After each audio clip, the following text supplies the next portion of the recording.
Bismillahirrahmanirrahim. Assalamualaikum warahmatullahi wabarakatuh. Alhamdulillahilladzi an'amana bi ni'matil iman wal islam. Nusalli wa nusallim ala sayyidina Muhammadin wa ala alihi wa sahbihi ajma'in. Yang terhormat Kepala Kantor Wilayah Kementerian Agama Provinsi Sumatera Barat, Bapak Dr. Haji Helmi MAG, selaku Pembina Dharma Wanita Kanwil Kementerian Agama Provinsi Sumatera Barat, dan yang sama-sama kita hormati Ibu Ketua Dharma Wanita, Ibu Nazifah Helmi, dan seluruh pengurus yang sudah dikukuhkan. Seterusnya yang kami hormati Kepala Bagian Tata Usaha, Kepala Bidang Pembimas dan Lingkungan Kanwil Kementerian Agama Provinsi Sumatera Barat, dan seluruh anggota Dharma Wanita yang kami cintai. Puji dan syukur kembali kita ucapkan kehadiran Allah Subhanahu wa Ta'ala. Alhamdulillah, pada kesempatan yang penuh berkah ini kita bisa berkumpul kembali secara tatap muka.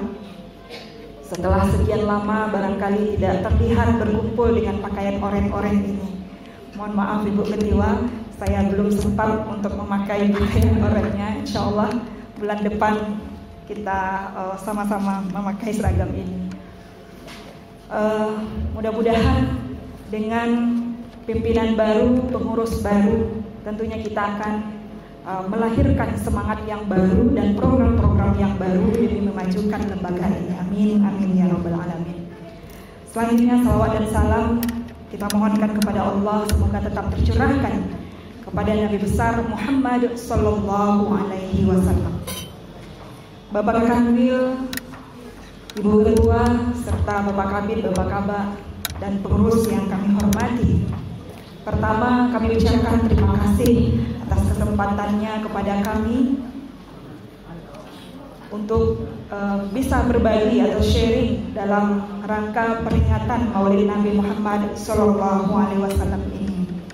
Dan selanjutnya kami mohon izin juga Bapak Kanwil untuk share dengan kita semua hari ini dalam rangka memperingati Maulid Nabi Muhammad Sallallahu Alaihi Wasallam ini dengan tema mencintai Rasulullah Sallallahu Alaihi Wasallam.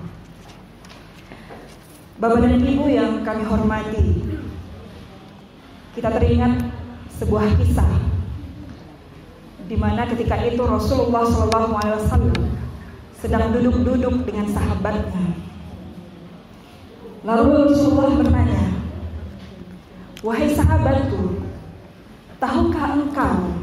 tahukah kalian siapakah yang dicintai oleh Allah dan juga saya mencintainya?"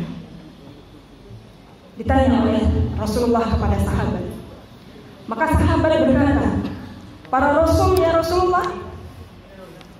Rasulullah menjawab, "Kalau para rasul udah wajar sahabat dicintai oleh Allah, karena dia adalah utusan Allah. Dia menerima wahyu dari Allah. Kalau dia dicintai oleh Allah itu sudah wajar." Lalu siapa ya Rasulullah? Apakah para sahabat? Maka Rasulullah menjawab, kalau sahabat dicintai oleh Allah itu wajar, karena para sahabat menyaksikan bagaimana wahyu itu diturunkan, dan kalian beriman denganku, kata Rasulullah. Tetapi bukan itu maksudku. Bertanya sahabat, lalu siapa ya Rasulullah? Dijawab oleh Rasulullah, yang dicintai oleh Allah dan saya mencintainya itu adalah umat yang datang setelah kalian, dan dia tidak mengenal saya, tidak pernah berjumpa dengan saya, akan tetapi dia mencintai saya dan mengikuti sunnah-sunnah saya. Maka itulah yang saya dicintai oleh Allah dan saya juga mencintainya, kata Rasulullah. Maka kata Rasulullah, kalau kalian itu adalah sahabat-sahabatku, maka umat yang datang setelah kalian yang tidak mengenal aku dan mencintai aku, itu adalah keluargaku, katanya. Ibu-ibu sekalian, orang yang mulia menyatakan keluarga kepada orang yang kecil itu luar biasa. Luar biasa.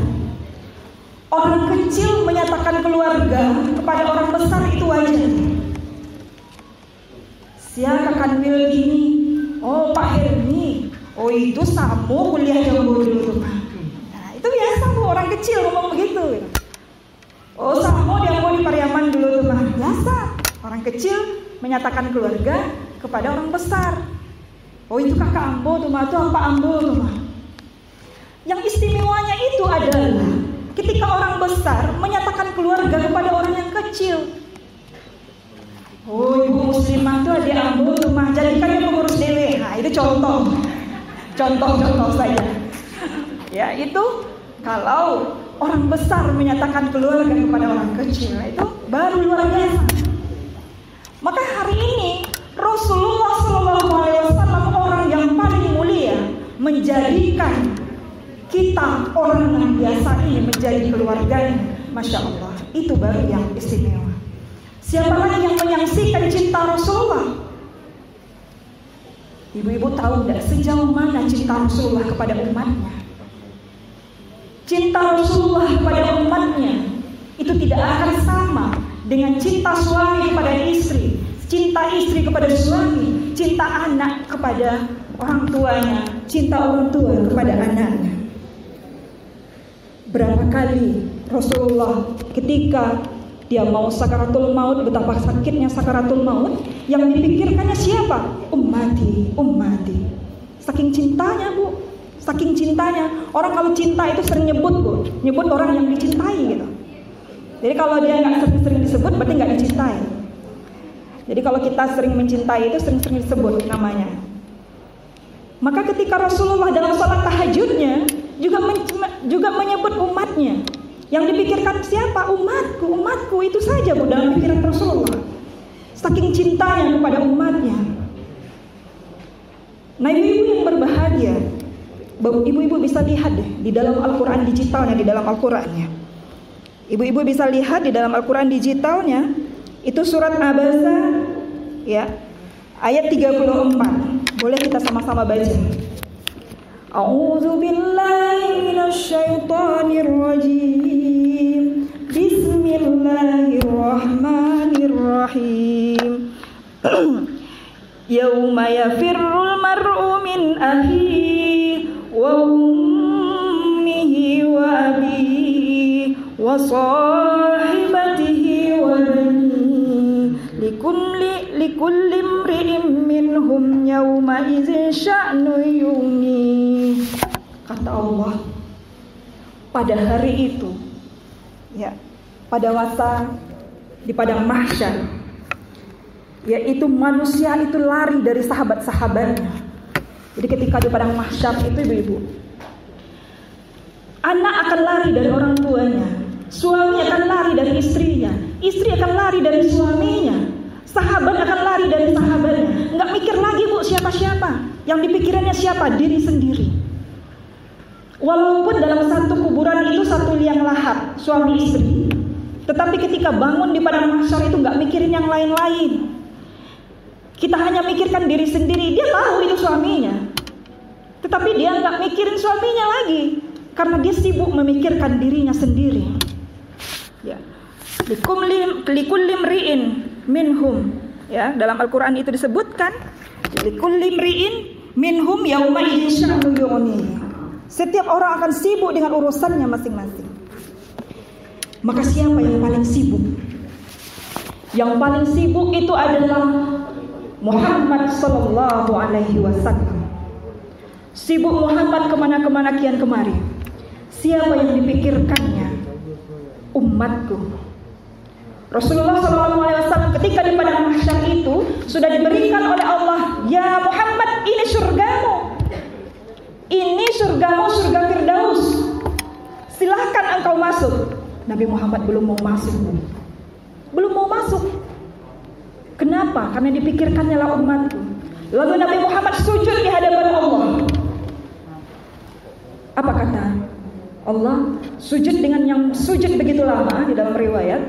Lalu kata Allah, ya Muhammad, kenapa kau sujud? Bangun, bangun. Maka kata Muhammad, kata Rasulullah, Ya Allah, saya memikirkan umatku. Betapa banyak umatku yang kehausan ya Allah. Saya ingin membantunya, berikan saya kesempatan untuk memberi minumnya. Maka kata Allah, baiklah Muhammad, bangunlah. Maka silakan berikan minum kepada umatmu dengan telaga Al-Kautsar.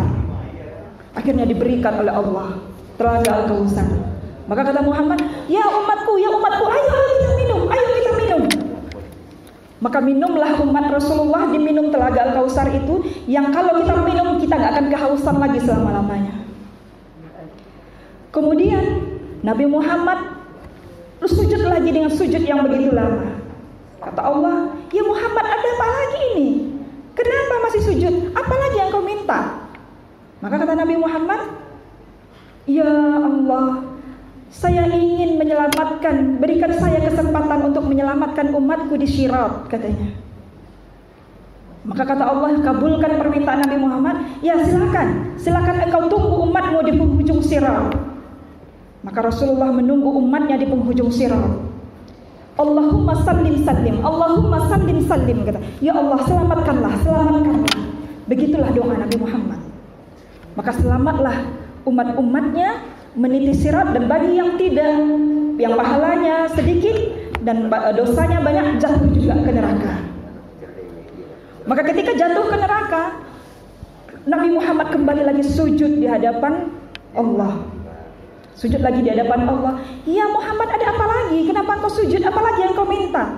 Kata Nabi Muhammad, ya Allah, mohon selamatkan umatku yang ada iman di hatinya walaupun sebesar biji korma. Akhirnya diselamatkan lagi. Ya Allah, malaikat, ayo mana umatku, mana umat. Pergi lagi Nabi Muhammad ke depan pintu neraka mencari umatnya. Kemudian diselamatkanlah umatnya yang mempunyai iman walaupun sebesar biji korma. Kemudian Nabi Muhammad sujud lagi. Ditanya lagi oleh Allah, ada apa lagi ya Muhammad? Dijawab oleh Nabi Muhammad, ya Allah, selamatkanlah umatku walaupun ada imannya di hatinya hanya sebesar biji jagung. Lalu pergi lagi Nabi Muhammad. Ya, pergi lagi Nabi Muhammad menyelamatkan umatnya, umat yang hanya imannya sebesar biji jagung. Lalu Nabi Muhammad sujud lagi. Ditanya oleh Allah, kenapa lagi Muhammad? Masih ada lagi permintaan engkau? Dijawab oleh Nabi Muhammad, ya Allah, selamatkanlah umatku walaupun ada keimanannya hanya di hatinya itu sebesar biji zarah, sebesar biji bayam. Dikabulkan lagi oleh Allah. Kemudian pergi lagi ke neraka. Diambil lagi lah umatnya walaupun hanya punya keimanan sebesar biji jagung. Lalu sujud lagi Nabi Muhammad, ternyata belum tuntas ibu-ibu. Sujud lagi Nabi Muhammad. Kemudian dilihat lagi, ada apa lagi Muhammad? Ya Allah, masih banyak umatku di dalam neraka ya Allah. Tolong selamatkan dia. Walaupun dia tidak punya amal sekalipun, akan tetapi dia mengucapkan la ilaha illallah. Maka Nabi Muhammad ketika pamannya mau meninggal, maka dia suruh, tolong ucapkan la ilaha illallah sebagai kunci surga. Tetapi pamannya tidak mau. Maka la ilaha illallah itu adalah kunci surga. Maka diselamatkanlah umat Nabi Muhammad walaupun tidak ada amal sama sekali, tapi mengucapkan kalimat la ilaha illallah, maka umat Nabi Muhammad diselamatkan. Ibu-ibu yang kami hormati, maka begitulah cinta Rasulullah SAW kepada umatnya. Segitu besar cinta Rasulullah kepada umatnya, walaupun dia tahu umatnya itu tidak semuanya yang mencintai dirinya. Walaupun umatnya itu tidak semuanya mengikuti sunnahnya, walaupun dia tahu bahwa umatnya itu tidak semuanya mau bersalawat kepadanya, maka inilah bentuk cinta Rasulullah. Maka wajar kalau kita mencintainya. Ibu-ibu sekalian, kalau kita ingin tahu bagaimana cara belajar mencintai Rasulullah SAW, kita bisa melihat bagaimana para sahabat mencintai Rasulullah SAW. Saya paling tertegun itu dengan cerita Khadijah. Teman-teman sering meledekin juga, ini Bu Muslimah pasti cerita Khadijah lagi. Tapi nggak apa-apa Bu, saya nggak bosan-bosan kalau mau cerita Khadijah ini. Jadi Khadijah ini, kalau orang mengatakan cinta itu udah biasa Bu. Orang banyak mengatakan cinta pada suaminya, sayang gitu. I love you, Umi I love you, Abi I love you, gitu kan. Udah biasa. Tetapi baiat cinta itu yang jarang terjadi. Baiat cintanya Khadijah kepada Rasulullah. Ibu-ibu mau tahu, dalam hadis Rasulullah dikatakan, di dalam hadis ya, Rasulullah juga mengatakan bahwa kamu lamir rijali katsir. Jadi kalau laki-laki yang sempurna itu banyak. Laki-laki yang sempurna itu banyak. Rasul, para nabi itu semua sempurna. Tetapi perempuan yang sempurna itu hanya ada 4 di dalam hadis. Siapakah dia? Yang pertama adalah Asiyah imra'atu Fir'aun, Ummu Musa. Jadi Asiyah istrinya Fir'aun, ibunya Musa. Yang kedua itu adalah Maryam binti Imran. Ya. Yang ketiga Khadijah binti Khuwailid. Yang keempat Fatimah binti Rasulullah. Aisyah memang tidak disebutkan di sana. Jadi hanya 4 itu di dalam hadis Rasulullah. Nah, kalau kita tahu bagaimana Khadijah mencintai Rasulullah, ya. Ini kita tahu nih, mau kepo nih. Bagaimana Khadijah mencintai Rasulullah. Cukup kita mengetahui bagaimana Rasulullah mengingat Khadijah. Pernah suatu ketika Nabi Muhammad SAW sedang duduk-duduk di rumah bersama Aisyah. Lalu ada orang yang mengetuk pintu. Assalamualaikum. Seketika itu Rasulullah bangun dan tersentak. Kenapa? Karena yang baca Assalamualaikum itu mirip sekali suaranya dengan Khadijah. Langsung tasirok darah Nabi Muhammad mendengar Assalamualaikum yang di luar. Padahal sedang duduk-duduk sama Aisyah. Bayangkan, tasirok langsung keluar, langsung menuju pintu. Ternyata siapa yang datang? Ternyata sepupunya Khadijah yang suaranya mirip sekali dengan Khadijah. Mirip sekali. Langsung terbayang oleh Nabi Muhammad Khadijah. Belum lagi setelah itu datang lagi ya teman-teman Khadijah. Langsung Nabi Muhammad gembira menyambut teman-teman Khadijah. Dan bahkan di dalam suatu riwayat dijelaskan Muhammad menyembelih 1 domba dan separuhnya itu diberikan kepada teman-teman Khadijah. Bayangkan, teman-temannya aja udah gembira. Bayangkan kalau seandainya ketemu sama Khadijah. Saking rindunya Rasulullah, padahal udah sama Aisyah loh. Udah sama Aisyah. Begitu cintanya Rasulullah kepada Khadijah, sampai-sampai Aisyah cemburu. Apa kata Aisyah? Khadijah. Nah, di dalam riwayat seperti itu penekanan kalau bahasa Arab. Khadijah, kalau bahasa awaknya Khadijah jelai, nah itu. Nggak berhenti dia menyebut Khadijah. Seperti itulah kira-kira. Maka kata Aisyah, apakah engkau tidak mau melupakan wanita tua itu ya Rasulullah? Allah cemburu banget Aisyah. Nggak berhentikah engkau memikirkan wanita yang berumur itu? Marah seketika itu Nabi Muhammad dengan sebaik-baiknya marah. Apa kata Muhammad? Ya Aisyah, tahukah engkau bahwa Khadijah itu sudah mengisi relung hati saya yang paling dalam? Kata Nabi Muhammad. Jadi tidak bisa digaduh-gaduh lah masuknya ke dalam sanubari dan itulah bahasa kawannya. Jadi cemburu je lah. Kenapa?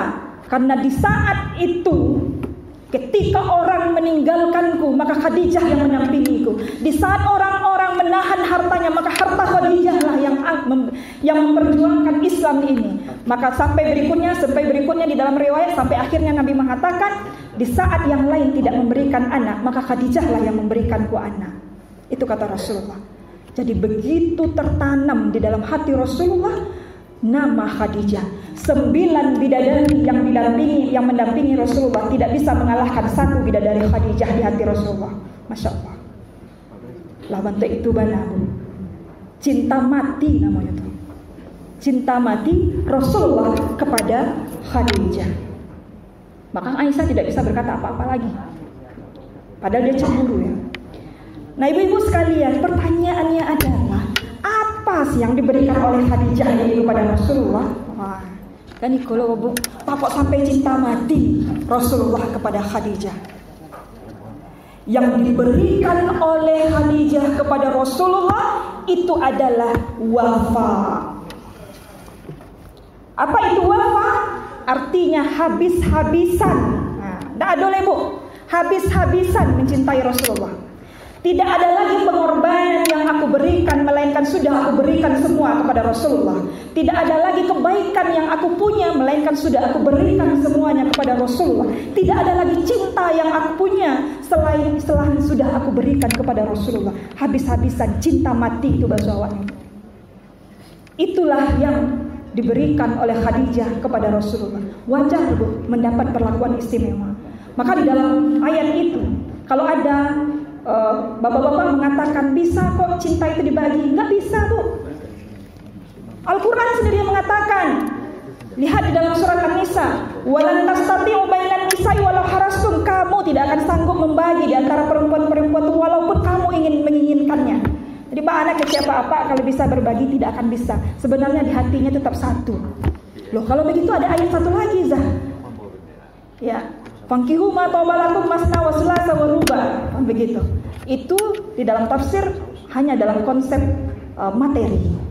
Tetapi di dalam konsep satu lagi, jadi ada awal An-Nisa itu dan tengah surat An-Nisa itu dijelaskan kamu tidak akan sanggup membagi hatimu kepada beberapa perempuan walaupun kamu menginginkannya. Maka itulah yang sebenarnya. Nah, ibu-ibu sekalian, wafa ini diberikan oleh Khadijah kepada Rasulullah. Kalau sudah wafa, Bu, tidak ada lagi alasan. Oh, suami wak seperti itu. Tidak ada. Suami saya tidak patuh kepada Al-Quran. Tidak ada ceritanya. Coba lihat Asia. Siapa yang paling bejat lain dari Fir'aun? Tapi Asia tetap mencintai Fir'aun sampai akhir hayatnya. Siapa yang paling kejam dari Fir'aun? Ya, tetap. Jadi wafaknya Asia kepada Fir'aun itulah yang menjanjikan dia surga. Ya. Selain dari Maryam, ya Maryam memang tidak punya suami. Fatimah, walaupun Ali bin Abi Thalib tidak memberikan harta yang banyak kepada Fatimah, tapi Fatimah wafa kepada Ali bin Abi Thalib. Walaupun dakwahnya tidak berhasil, tetapi tetap dicintai oleh Fatimah. Jadi kalau sudah cinta tidak ada lagi alasan babi bu, tidak ada lagi. Sudah cinta saja.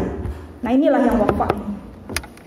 Itulah yang diajarkan oleh Khadijah kepada kita dalam mencintai Rasulullah Sallallahu Alaihi Wasallam. Bapak dan Ibu yang kami hormati, kita bukan membanding-bandingkan cinta Aisyah. Aisyah juga dicintai oleh Rasulullah, tapi berbeda cintanya. Kalau Khadijah itu dengan Aisyah agak berbeda sedikit. Aisyah juga dicintai Nabi, tapi cintanya warna-warni. Jadi mungkin kalau saya menilai dalam kisah Sirah Nabawiyah ini sudah pas juga dikatakan ketika Islam itu datang, di saat Islam itu butuh perjuangan wanita-wanita tangguh, maka Khadijah diberikan oleh Allah kepada Nabi Muhammad. Tetapi ketika Islam itu sudah mulai menikmati kejayaannya, maka Aisyah muncul untuk memberikan warna-warni cintanya kepada Rasulullah SAW. Karena Aisyah itu manja-manja dalam kisahnya. Ya, pernah suatu ketika Rasulullah SAW datang ke rumah. Rasulullah SAW, aduh Aisyah, kepalaku sakit ini, kata Nabi Muhammad. Apa kata Aisyah? Ya Muhammad, saya juga sakit kepala ini, katanya. Jadi istilahnya saya juga sakit kepala. Akhirnya tidak jadilah Nabi Muhammad dipijat oleh Aisyah. Jadi intinya adalah, tapi kalau seandainya Khadijah tidak demikian. Ketika wahyu pertama itu turun, di saat ketakutannya Nabi Muhammad SAW, bayangkan Bu, wahyu pertama itu turun, yang Nabi Muhammad tidak tahu suara dari mana itu yang muncul. Semua pohon-pohon langit dan segala macam itu memanggil Muhammad, Muhammad, Muhammad. Saking takutnya, maka Muhammad itu lari ke rumah, menggigil. Apa kata Muhammad? Zammiluni, zammiluni. Kan gitu ya. Dasiruni, dasiruni. Ya kata Khadijah enggak ada juga mengatakan zammiluni juga, enggak seperti itu Bu. Tetapi zammiluni, zammiluni, selimutkan aku, kata Rasulullah. Maka Khadijah mengambil selimut, menyelimutkan Rasulullah SAW. Begitulah pelayanan Khadijah kepada Rasulullah SAW. Jadi cintanya Khadijah dengan cintanya Aisyah itu memang sama-sama dicintai, tapi mempunyai nuansa yang berbeda. Ibu-ibu sekalian tinggal pilih mau jadi Khadijah atau mau jadi Aisyah. Sebenarnya kesempatan kita diberikan oleh Allah untuk menjadi Khadijah itu banyak, akan tapi kita lebih sering memilih untuk menjadi Aisyah. Seperti itu. Jadi kalau ada Rasulullah SAW itu biasanya datang ke rumah di saat Khadijah itu, maka Khadijah itu dijadikan tempat penyelesaian masalah. Nah, itulah Rasulullah. Jadi kalau lagi di luar, terima wahyu segala macam lagi mumpet, sumpek dan sebagainya, itu datang ke rumah Khadijah lah jadi penenangnya. Jadi tidak ada lagi cerita mencari ketenangan di luar. Itulah yang terjadi pada Rasulullah. Jadi yang cerita-cerita yang tikafnya Rasulullah itu setelah sampai 29 hari itu setelah Khadijah wafat. Ya, dengan istri-istrinya sampai 29 hari itu setelah periode Khadijah wafat. Tetapi sama Khadijah itu tidak pernah. Karena sama Khadijah itu Nabi menjadikan tempat Khadijah itu adalah tempat ketenangan. Ya, ini yang di dalam cerita di dalam riwayatnya. Pada waktu itu Khadijah ini orangnya cerdas. Sewaktu-waktu dia ketakutan pulang dari Warakah, sebenarnya ceritanya panjang ya. Pulang dari tempat Warakah, menyatakan bahwa Muhammad ini adalah Rasulullah SAW. Maka ketika itu Muhammad masih ketakutan nih. Takut nanti kalau ada malaikat datang lagi. Maka ketika Nabi Muhammad ketakutan, apa kata Khadijah? Ya Muhammad, tenang saja. Nanti kalau ada yang datang lagi, panggil saja saya, kata Khadijah. Maka ketika itu ya, Assalamualaikum, kata malaikat. Maka Nabi Muhammad tidak membukakan pintu, tapi dia memanggil Khadijah terlebih dahulu. Khadijah, itu datang lagi Khadijah. Tenang Muhammad, ini ada saya, kata Khadijah. Maka Khadijah mendampingi Nabi Muhammad. Ya Rasulullah, waktu itu sudah manggil Rasulullah ya. Ya Rasulullah, silakan bukakan pintu. Dibukakan pintu oleh Rasulullah. Ternyata yang masuk adalah Jibril. Takut banget ketakutannya Nabi Muhammad. Sampai ketakutan, apa kata Khadijah? Ya Rasulullah, silakan duduk di atas paha kiriku, katanya. Bayangkan Bu, bagaimana bentuknya itu Nabi Muhammad disuruh duduk di atas paha kiri Khadijah. Yang ada di kita mungkin kalau capek mungkin suami duduk di atas paha istrinya. Tetapi ini tidak, Khadijah menyuruh Nabi Muhammad untuk duduk di atas paha kirinya. Silakan ya Muhammad, silakan ya Rasulullah untuk engkau duduk di atas paha kiri, untuk menenangin Nabi Muhammad ini. Akhirnya duduklah Nabi Muhammad di atas paha kirinya Khadijah.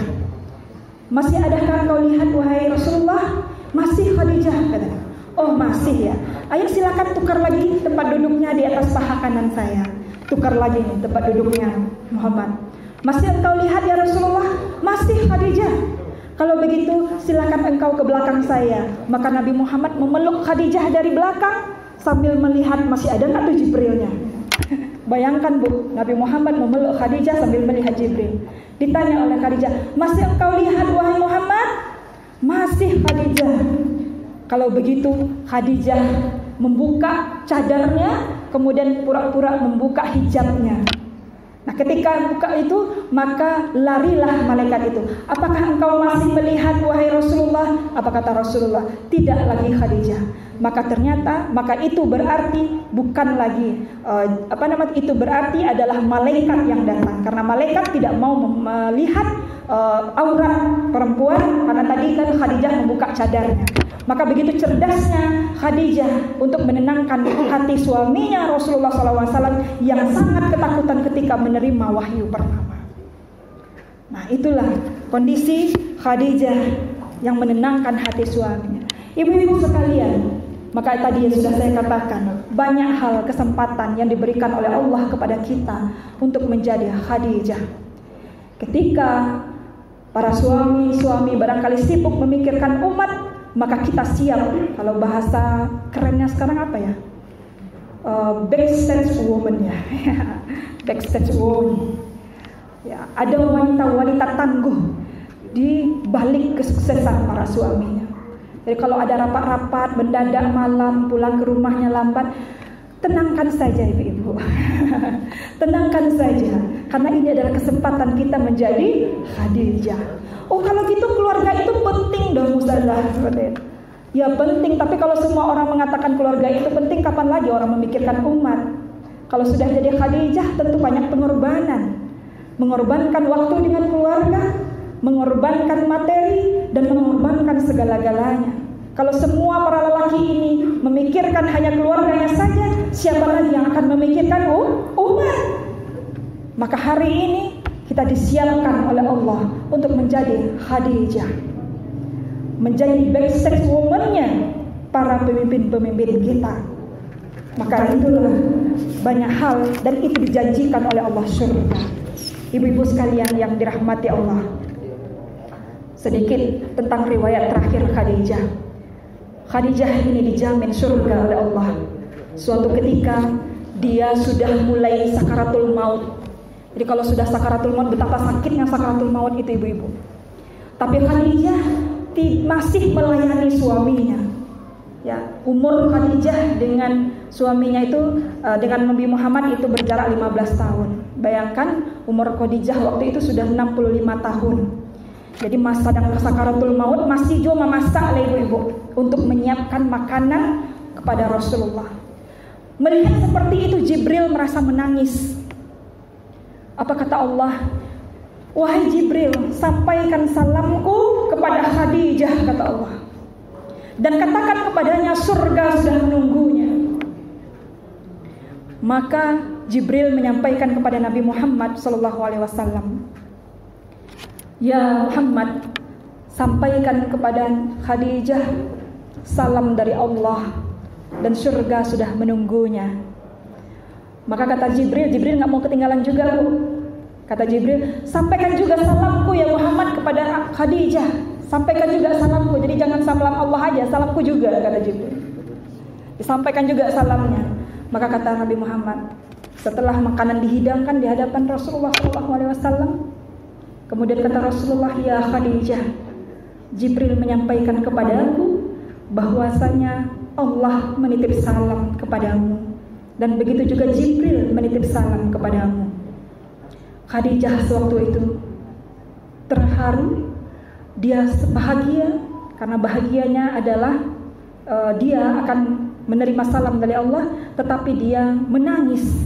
Menangis kenapa? Itu bertanda dia sudah akan dijemput oleh Allah. Ya, suatu sisi dia bahagia, dia akan bertemu dengan Allah yang dicintainya, akan tetapi satu sisi dia akan berpisah dengan Nabi Muhammad SAW sementara perjuangan Rasulullah belum selesai. Maka ketika itulah Khadijah mendengar jawaban itu menangis. Ibu-ibu yang dirahmati Allah, saya sendiri pribadi itu jujur melihat membaca kisah ini sebelum menceritakan itu sangat terharu sekali. Bagaimana bentuk cinta Khadijah kepada Rasulullah SAW. Ibu-ibu yang dirahmati Allah, banyak hal sebenarnya para sahabat menunjukkan rasa cintanya kepada Rasulullah SAW. Bilal bin Rabah yang ketika itu setelah Rasulullah wafat, dia tidak mau lagi tinggal di Madinah.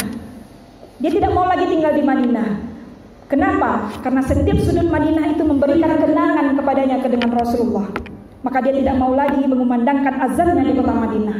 Sampai dikatakannya kepada Abu Bakar, ya Abu Bakar, izinkan saya meninggalkan kota Madinah ini. Loh, kenapa Bilal? Maka kata Bilal, saya tidak kuat Abu Bakar.